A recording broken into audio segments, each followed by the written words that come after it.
ඉනසම් කොන්නිචිවා.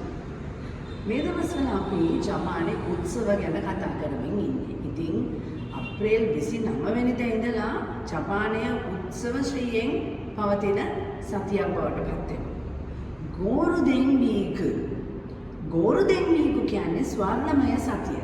එහෙම නැත්නම් ජපාන අය නම් කැමති ගෝරුදෙන් වීක් කියලා කියන්නේ. ඉතින් දවස් 7ක නිමාඩු කාලයක් ජපානයේ සේවකයන්ට පාසල් ශිෂ්‍යයන්ට ලැබෙනවා. ඉතින් මේ ගෝරුදෙන් වීක් කවද ඉඳලා කවදටද?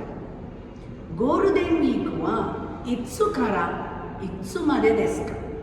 ඉත්සු කරා කවද ඉඳලා ඉත්සු මදෙ දෙස්ක. කවද දක්වා? අප්‍රේල් 29 4月29日 4月අප්‍රේල් 29日29からසිට 5月මේ මාසේ 5日 5වෙනිදා මැද දක්වා වේ. දෙස් වලින් ඉවර කරන්න පුළුවන් අපේ වාක්‍යය.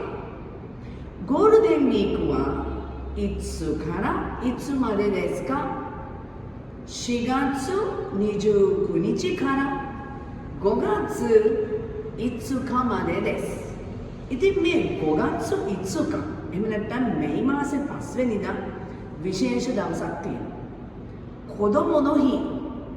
කොදොමොの日කියන්නේ පිරිමි ළමුන්ගේ දිනේ.